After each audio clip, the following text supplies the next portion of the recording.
कोई गुल बाकी रहेगा ना चमन रह जाएगा। क्या कहने, वाह वाह। कोई गुल बाकी रहेगा ना चमन रह जाएगा, पर रसूलुल्लाह का दीने हसन रह जाएगा। वाह वाह। और ये दीन मिटने नहीं आया है बल्कि सारे मजहबों पर गालिब होने के लिए आया। दुनिया में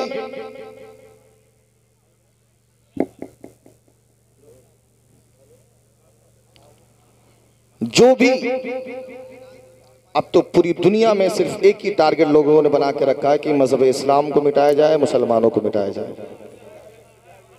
लेकिन इस मजहब का हादी अल्लाह ने मोहम्मद रसूलुल्लाह सल्लल्लाहु अलैहि वसल्लम को बनाकर भेजा है। ये मजहब मिटने के लिए नहीं आया है बल्कि सारे मजहबों पर गालिब होने के लिए आया है। और ये क़यामत तक के लिए मजहब बाकी रहेगा। हुजूर अलैहिस्सलातु वस्सलाम इस दीन के बानी, जिन्होंने मक्के में रह करके पूरे दुनिया में मजहब इस्लाम को फैलाया। आज पूरी दुनिया में मजहब इस्लाम फल और फूल रहा है। फैलाने वाला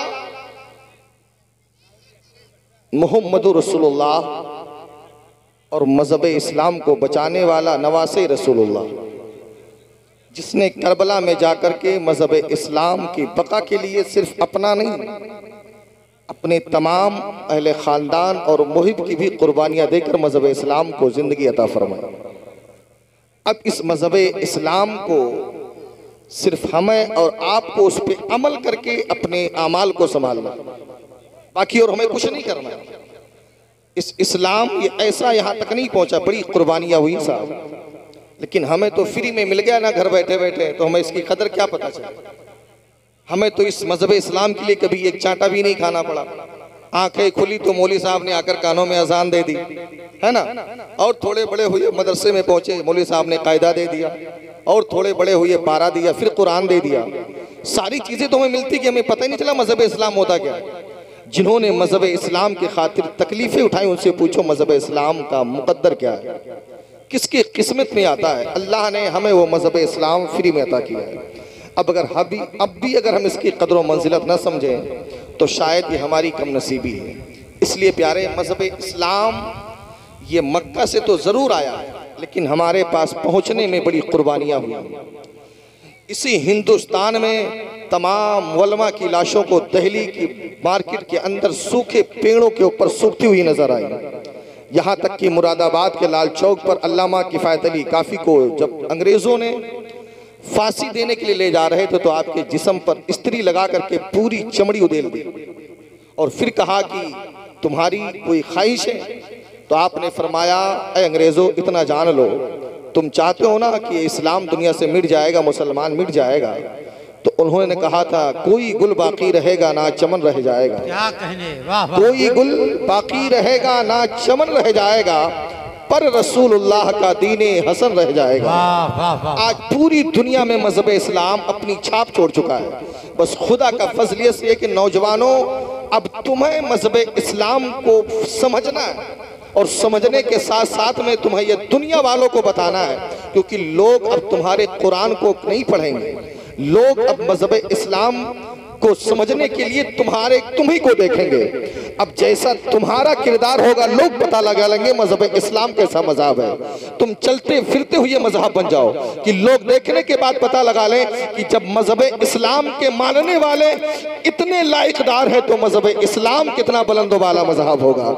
जब ये फॉलोअर ऐसे हैं तो जो दीन मजहब इस्लाम लेकर के आया होगा उस मोहम्मद की ज़ात कितनी आला होगी। लेकिन आज हम बदअमली की वजह से आज जानते हैं ना, लोग मुसलमानों को थूक रहे हैं। आलम यह है कि मजहब इस्लाम को बुरा भला कह रहे हैं। क्यों? क्योंकि हमने मजहब इस्लाम को गलत तरीके से हमने उसे लोगों के दरमियान हमने पेश किया, क्योंकि हमारे अंदर खुद वो बदअमालियाँ हैं। यही आलम अगर रहा प्यारे तो पूरी दुनिया आज सिर्फ एक ही टारगेट बना रही कि मुसलमानों को मिटा दिया जाए। लेकिन नहीं साहब, मजहब इस्लाम ने हम जैसे गुलामों के लिए ऐसे ऐसे आइडियल दिए हैं, अगर उनकी ज़िंदगी को हम अपना लेना तो खुदा की कसम दुनिया भी कामयाब है और आखिरत भी कामयाब है। अमीरुल मोमिनीन उमर बिन खत्ताब जानते हैं, मुल्क शाम के लिए जब वहाँ के पादरियों ने कहा कि अगर उमर बिन खत्ताब अगर आ जाएंगे तो हम उनसे कोई भी बगैर जंग किए हुए हम सुलह कर लेंगे। शर्त यह है कि वो आए। और जब उमर बिन खत्ताब यहाँ से अपने गुलाम के साथ गए तो आलम यह था कि एक मंजिल तक आप घोड़े पर बैठकर चलते तो दूसरी मंजिल पर आप पैदल चलते, गुलाम को घोड़े पर बिठा देते।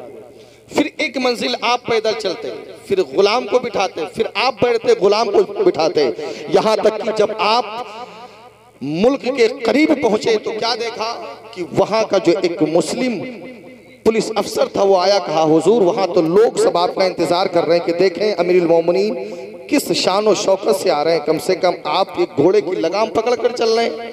आपने फरमाया अगर आज तू मुसलमान नहीं होता तुझे मैं ऐसी सजा देता कि दुनिया याद रखती, क्योंकि ये मजहब इस्लाम है। यहाँ चाहे गुलाम हो चाहे आका हो, ये मजहब इस्लाम सबको बराबरी का हक देता है। तो पादरियों ने आकर बगैर किसी चूनो चरा के चाबी आपकी झोली में डाली और कहा जब अमीरुल मोमिनीन, जब नबी के खलीफा के आलम है तो फिर मोहम्मद रसूलुल्लाह का आलम क्या होगा, फिर मजहब इस्लाम का आलम क्या होगा। यही वजह था कि पादरियों ने बगैर किसी चूनो चरा के आपसे सुलह करके और मजहब इस्लाम का कलमा पढ़ लिया था। लेकिन आज हमारा आपका आलम क्या करे, आज हमारी पूरी दुनिया में आज जानते हैं हमारी थुथु हो रही है। क्यों? यह वजह सिर्फ यही बदअमली। मुहर्रम शरीफ आ जाए बस दो चार लफंगे ऐसे हैं, बस समझते हैं कि बस हम इसीलिए हैं, बस ये हमारा काम है। ये प्यारे इतना ही काफी नहीं है, जिंदगी का एक एक लम्हा आका हुसैन के नाम होना चाहिए। ये नहीं कि सिर्फ हम 10 दिन के लिए, एक महीना के लिए नहीं, पूरी जिंदगी आका इमाम हुसैन के हवाले कर दें। आज जानते हैं आज नौजवान देखो जहां भी बैठता है बस सेल्फी लेना। अभी स्टेज पे साफा बनवा रहे हैं और सेल्फी लेने आ गए। हाँ भाई सब सेल्फी लीजिए यार। मोबाइल इतना इंपॉर्टेंट हो गया आपके लिए कि एक मिंबर रसूल की भी कदर मंजिलत आप समझें। आप हर जगह सेल्फी का मामला इतना दौड़ पड़ गया। ये मोबाइल अल्लाह की रहमत है, इसे आप जहमत मत बनाइए। ये मोबाइल तो इतना कीमती, रब ने इस पुरफतन दौर में, इतनी तरक्की याफ्ता दौर में अल्लाह ने अगर मोबाइल न दिया होता तो आलम हमारा आपका क्या होता। आज से 30-40 साल पहले अगर मेरा बेटा बंबई या सऊदी में होता था ना तो कितनी तकलीफें होती थी। खबर लेने के लिए एक एक महीना भी लग जाते थे हमें खबर मिलने में, खत जाने आने में कि हाँ क्या मामला है। एक हफ्ते में खत जाता फिर आता, फिर पता चलता कि हाँ मेरा बेटा खैरियत से, फिर बेटे को पता चलता कि मेरे घर वाले खैरियत से। आज खुदा का फजल कितना बड़ा है कि नंबर डायल करो 10 सेकंड में पता चल जाता मेरा बेटा खैरियत से। ये रब का एहसान है ना। अगर मेरा बेटा सऊदी में, नंबर डायल करो 1 मिनट में पता चल जाता मेरा बेटा खैरियत से। जो खबर 2-2 महीने में वो खबर 1 मिनट में लगती। अगर मेरा बेटा लंदन अफ्रीका में भी हो तो 1 मिनट में नंबर डायल करो पता चल जाए। लेकिन बंदे को चाहिए था कि हमें नंबर डायल करने के बाद बात करता, फिर मोबाइल का नंबर काटने के बाद में तुरंत रब के हुजूर सजदे में गिर जाता, मौला तेरा एहसान है।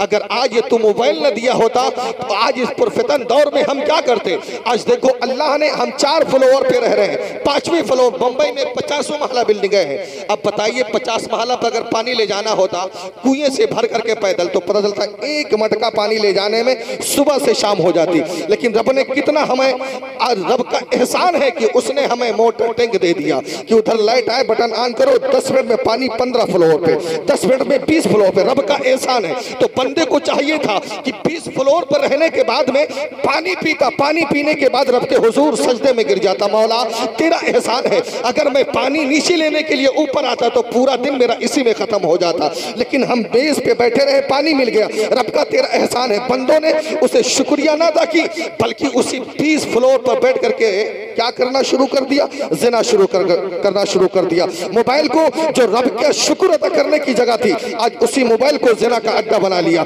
ये जमीन बंदों को देखने के बाद रब की बारगाह में सर पर सुजूद होना चाहिए। मौला अगर जमीन न होती तो आज बताइए ये पत्थर अगर होता तो आग उगल रहा होता, फिर हमारी जिंदगियां दुश्वार हो जाती। लेकिन बंदों ने क्या किया, उसी जमीन पर ज़िना करना शुरू कर दिया।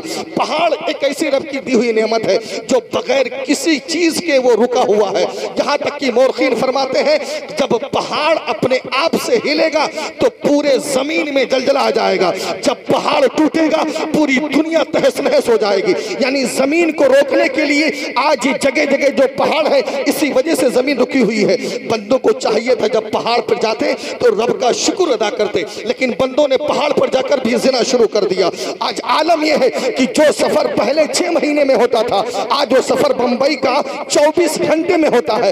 By train. लेकिन जब ट्रेन में बंदा सफर करके उतरता तो फर्ज बनता था कि रब के हुजूर में 2 रकात शुक्राना पड़ता, लेकिन बंदों ने क्या किया, उसी ट्रेन में भी जिना करना शुरू कर दिया।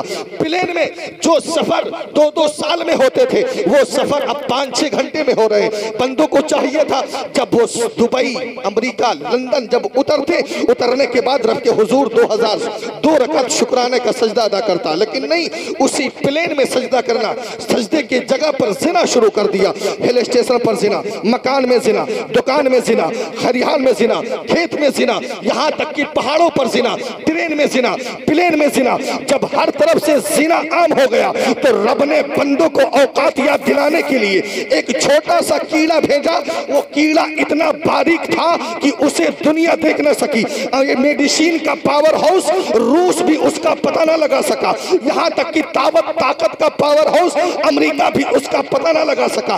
चाइना, साइंस की दुनिया, चाइना भी उसका पता न लगा सका। अमेरिका का आलम यह कि ताकत की दुनिया में पूरी दुनिया पर हुक्मरानी करने वाला, लेकिन उस कीड़े से लड़ने को तैयार नहीं। मेडिसिन का दुनिया रूस, उससे लड़ने को तैयार नहीं। चाइना, साइंस की दुनिया लड़ने को तैयार नहीं। हमारा भारत जिसकी आधी दौलत मिलिट्री पे खर्च होती है, अब पाकिस्तान अगर आग दिखाए तो इंडिया पाकिस्तान को निस्तो नाबूद कर दे, लेकिन आज वो भी उससे लड़ने में असक्षम रहा, उससे लड़ने को तैयार ना हुआ। ये आलम जब बढ़ता गया, बड़े बड़े अमीर, बड़े बड़े उमरा, जिनका आलम ये था कभी एक पैर दुबई में तो कभी लंदन तो कभी अमेरिका, जिनका हमेशा टूरिस्ट वीजा होता था, जिनके जेब में हमेशा पासपोर्ट रखा होता, आज आलम वो आ गया कि लोग घर में नौकरों की तरह कैद होकर के काम करने पर मजबूर हो गए। अल्लाह ने पूरी दुनिया को एक छोटे से कीड़ा भेज करके पूरी दुनिया सहम गई। रब ने बंदों को औकात याद दिलाया, बंदो बंदे हो, बंदे बनकर रहो,